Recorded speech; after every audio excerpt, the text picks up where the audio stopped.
And we are live. Welcome to Covers' Puck Props, Jingles, Coco, brought to you by Sports Interaction. Happy day after Halloween, pal. Yeah. Are you sitting by a pile of candy wrappers like I am, or no? I'm not sitting by them, but my pantry just got restocked, yes, with a boatload of candy. So, new week, new month, here we go. Ooh, Ilya Mikheyev got himself a little point last night. If you weren't paying attention, I was wrong on the Leafs. Absolutely wrong on the Leafs yesterday, but that top line in Vancouver, Mikheyev and Kuzmenko and Pettersson is starting to warm up, and there's some good teams coming out of the West this year, like Vancouver and the Kings, starting to really like it. Yeah, well, the Kings shouldn't come to a surprise. I mean, with the acquisition of Dubois, and what they built last year, there was expectation that they were going to be a top team in the East. I think Vancouver is a team that is surprising a lot of people, and good on them. I mean, Tocchet's come in and established, or laid down the groundwork and put his foot down and said, "Look, this is the way we're going to play, and if you're not going to play like this, you're not going to be here." So, Quinn Hughes looking good, really good. It's the new captain bump is what he's playing with. All right, let's get to it. St. Louis at Colorado, pal. This one, it's not a sexy play. And sometimes the most value plays that you draw out are the least sexy plays. And this is Artturi Lehkonen under 0.5 points plus 170. I just think this price has gone too high. Yes, the opportunities are there, top line, top power play, but there's coming in, like, I don't love Colorado here. And I'm also not paying minus 215 for Artturi Lehkonen to get a point. So that's kind of leading me on the other side as well. But just this game in general, kind of projecting maybe a slower game, maybe a tighter game, maybe pretty structured from both sides. Back-to-back 4-0 losses from Colorado. Vegas and New Jersey are on deck. They're facing a St. Louis team who we've joked about that Vancouver-St. Louis game, probably one of the most one-sided hockey games I've ever seen. And I believe you referred to it as St. Louis getting a pee-pee whacking after that game. And they should, because that's where it is. They're not an awful team. They're 3-3-1. They have a 2.77 goals against. They sit in the top half of the league in PK, and they take penalties at one of the lowest rates in hockey. Colorado could be out Cale Makar, could be out Bowen Byram. They're starting rookie goalie Ivan Profsatov, who has never made an NHL start. Wow, you nailed that name. Love it. Oh, yeah. That's me roots, bud. Yeah, me roots. But I think I don't love, just despite the back-to-back games that Colorado has, and everyone's like, oh, they're going to jump out. I don't really see it. I see this as a 3-1 game, kind of leaning to, I don't know, some unders on that side that are overpriced. With the offensive struggles of the season, 0 goals over the last 6 periods, Carlo facing a team that was embarrassed last game. As bad as St. Louis has been, like I said, 3-3-1, they haven't lost back-to-back games yet this year. Is St. Louis kind of being discounted? And what does Colorado do in this stretch? Yeah, I think there is discount for St. Louis for sure. And look, there's arguments to be made for both sides. One, let's start with Colorado. Do you expect a team as offensively powered as the Colorado Avalanche to be shut out in 3 straight games, to struggle offensively in 3 straight games? No, you don't predict that. But the argument on the other side is, usually when a team gets embarrassed and they play one of their worst games of the season and they have a couple of days to chew on it, and you got a coach like Craig Berube that is very intimidating and is very direct with his players, you expect a response. And for St. Louis, being it that it's the last game of their road trip, being that it's a divisional game, I agree with you that it's probably going to be a little bit of a tighter checked game than what we would normally expect from these two teams. I can't predict which way it's going to go. This is why, you sort of sold me on the Lehkonen prop, because you did your research, you found good angles for it.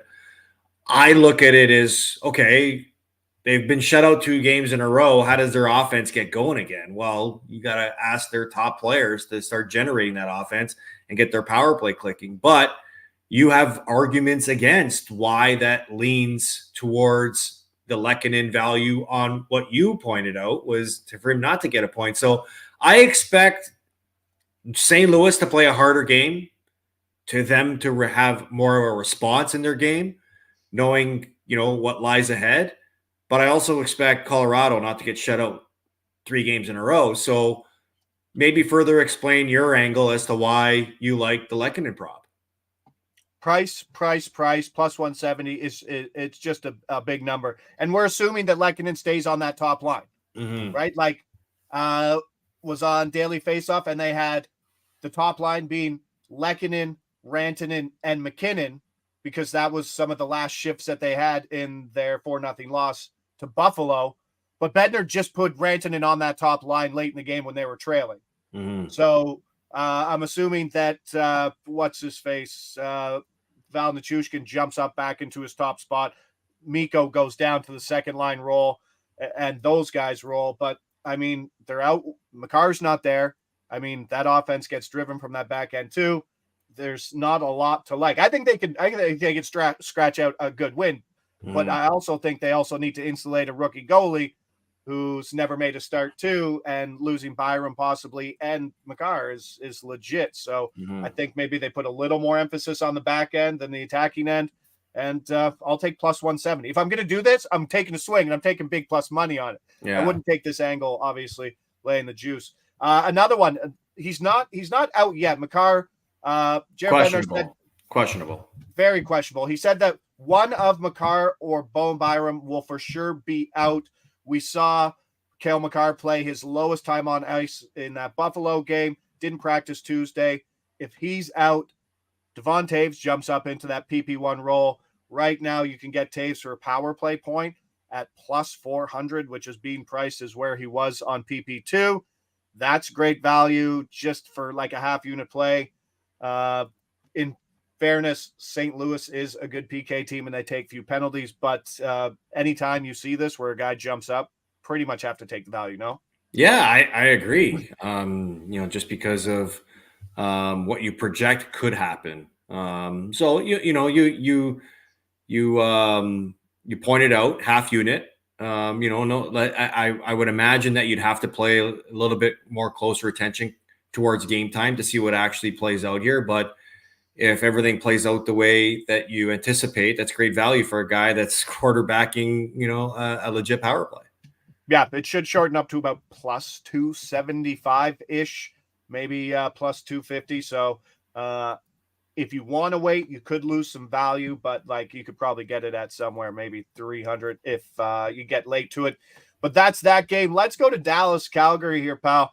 And Flames team total under 2.5 plus 105. We were tooting the Flames horn to begin the year.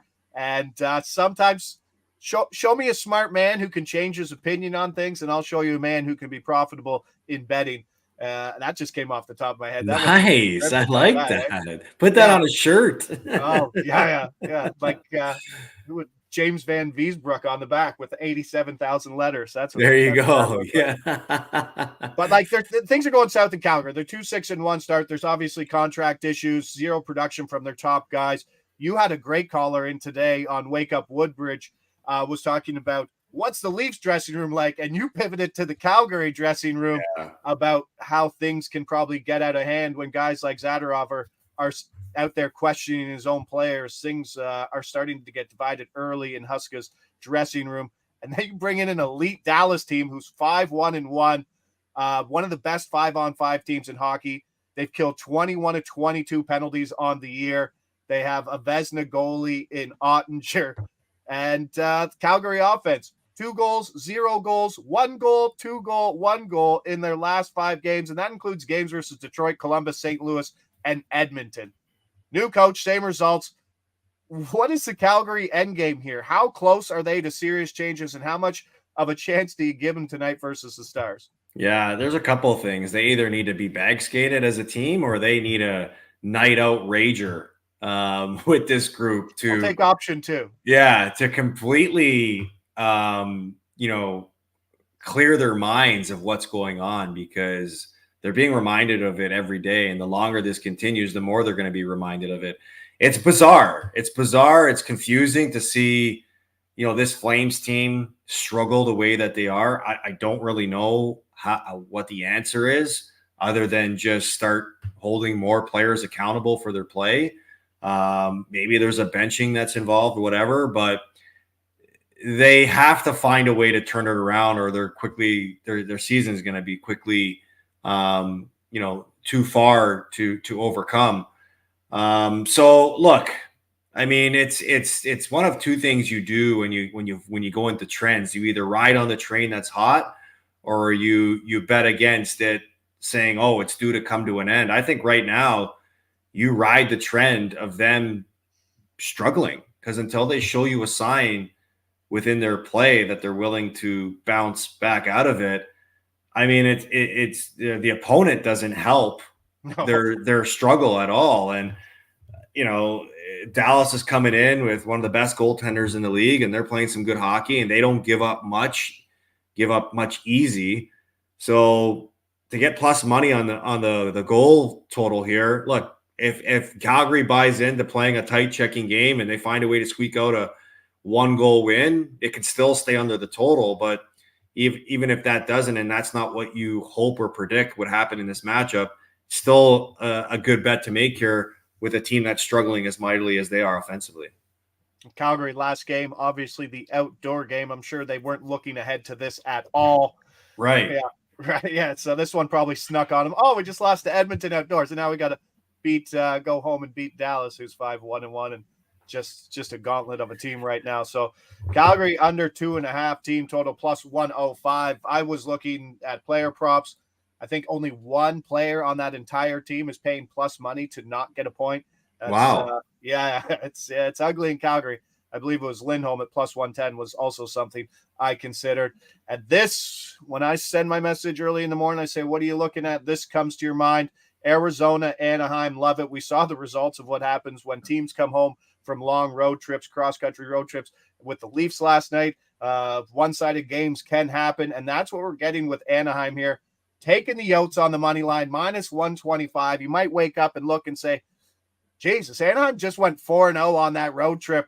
They knocked off Boston, gave them their only loss on the entire year. Why is Arizona is a road favorite here? Yeah. Minus 125. You're like, people might call it a trap game. No, there's a reason for it, and it's one of the reasons why you pointed it out. This is an Anaheim team that is making their first game home after an East Coast road trip where they exceeded expectations, going 4-0 over Boston, Columbus, Philadelphia, and Pittsburgh. They lost John Gibson to injury. Arizona already beat them 2-1 just a week ago. And they've scored 23 goals in their last 5 games. Arizona doesn't look too bad. Vejmelka is probably in, which is good because Ingram started the 8-1 win versus Chicago on Monday. What kind of disadvantage does Anaheim here have in the spot just finishing that road trip on Monday? Yeah, and look, when you're choosing this game, which is what most people probably wouldn't look at an Anaheim Arizona game and try to pick a winner in this game. You're strictly picking it on a schedule advantage.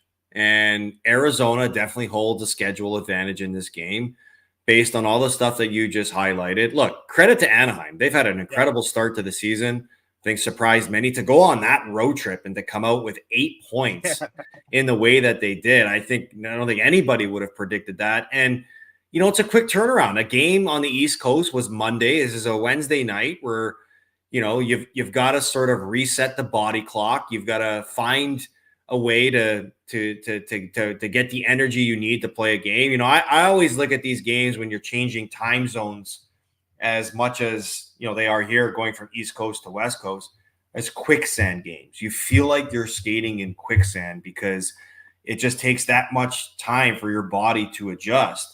So that's the only reason why I like the Coyotes in this matchup, because I just find it's a schedule advantage for them. And, are the Anaheim Ducks the best team in the league right now? Like, are we giving them that much respect that they can win 5 games in a row? I don't. And for an Arizona team that's clicking offensively as good as they are right now, you got Dostal playing in net for Anaheim, who's considered the backup, but he's had starter numbers so far this he looked good season. Saturday versus Philadelphia. Yeah, he did. So I think you're finding good value here just based on science. Science. Trust the science. Well, only for certain things you trust the science. Oh, okay. There we go. Anyway, going off the rails here. Yeah. No, absolutely. I love it. And it is a reason. I think the price solidifies your reasoning as Arizona comes in here as a road favorite. That's pretty nuts. Yeah. Minus 125 at Sports Interaction there. So certainly like that. As you said, it's just a tough spot for Anaheim. 8 points. Come on. They're a good team, and their top six is pretty sexy, and even their third line's good. But this is just a tough spot, and we're seeing in the price, and it's something we're going to jump on here on Wednesday night. So let's recap a little run here for the boys. We went Arturi Lehkonen under 0.5 points, plus 170, play on price, play on probability, and then a play on opportunity. Devin Taves might jump into that first power play unit if Cale Makar, who is questionable, is ruled out. Half a unit at plus 400. That will shorten up if Makar does get ruled. And then just keep hammering the Flames team total under 2.5. It's something that's hit in 5 straight games, and now they just have probably the toughest matchup of that entire stretch. And then the late game, we're hitting the Yotes with a little bit of juice. Oh! Minus 125. That's going to recap 1, 2, 3, 4 plays for the boys today. And that's where we're going to go. I think we're going to run into that, and then we'll run back into this on Friday when we get back into things. We've been plus money on the year, so let's continue that train, Carlo. I'm Josh Ingles. He's Carlo Colaiacovo. This is NHL Puck Prop, brought to you by Sports Interaction. Lead us out, pal. Ciao.